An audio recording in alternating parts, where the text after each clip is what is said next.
शाप की शुरुआत महाभारत युद्ध के बाद यादव वंश घमंड में चूर हो गया था। एक दिन कुछ यादव युवकों ने आर्ष विश्वामित्र, कण्व और नारद की परीक्षा लेने का दुस्साहस किया। उन्होंने समुद्र नामक कृष्ण के पुत्र को स्त्री वेश में सजाकर आर्षियों से पूछा, महाराज, बताइए, यह स्त्री पुत्र को जन्म देगी या कन्या को? ऋषियों ने यह देख क्रोधित होकर शाप दिया, यह बालक लोहे का एक मूसल गदा उत्पन्न करेगा, जिससे यादव वंश का सर्वनाश होगा। 2 संकट का बीज शाप से भयभीत होकर यादवों ने उस मूसल को चूर्ण कर समुद्र में फेंक दिया, पर एक छोटा टुकड़ा नहीं घुला, जिसे एक बहेलिये ने उठा लिया। वही टुकड़ा कालांतर में विषबाण बना। शेष चूर्ण समुद्र किनारे की घास में मिल गया। समय बीता, पर शाप की छाया अब भी मंडरा रही थी। 3 द्वारका में अराजकता समय के साथ यादव वंश अत्यंत समृद्ध और शक्तिशाली हुआ, पर साथ ही अहंकार और मद भी बढ़ा। आपसी कलह, मदिरापान और अनाचार आम बात हो गई। श्री कृष्ण इस पतन को देखकर चिंतित थे, पर जानते थे कि यह काल का विधान है।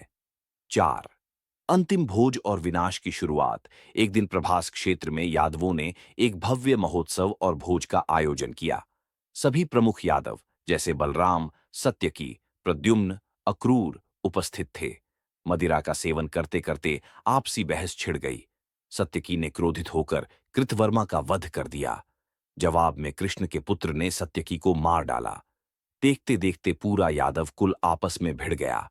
घास जिसे समुद्र में डाला गया था, वह अब लोहे जैसी कठोर हो चुकी थी। उसी घास से वे एक दूसरे को मारने लगे। 5 सबका अंत। कृष्ण ने लाख रोका, पर कोई न रुका। बलराम ने युद्ध देख समाधि ली और अपने शरीर का त्याग किया।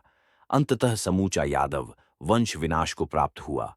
कृष्ण अकेले बचे। 6 कृष्ण का अंत। एक दिन दुखी कृष्ण एक पीपल के नीचे ध्यान में बैठे थे। उसी समय एक बहेलिये ने उन्हें हिरण समझकर वह विषबाण चला दिया, जो उसी मूसल के टुकड़े से बना था। वह तीर कृष्ण के पैर में लगा और वे धीरे धीरे इस नश्वर संसार से विदा हो गए। 7 द्वारका का अंत। कृष्ण के जाने के बाद समुद्र ने धीरे धीरे द्वारका नगरी को निगल लिया। वह स्वर्ण नगरी जो कभी वैभव का प्रतीक थी, अब सागर की गर्त में समा गई। 8वां निष्कर्ष। यादव वंश का नाश केवल एक शाप नहीं था, यह अहंकार, अपमान और अधर्म की परिणति थी। कृष्ण स्वयं जानते थे कि धर्म की स्थापना के बाद अधर्म भी अपने समय पर सिर उठाएगा। यही सृष्टि का चक्र है।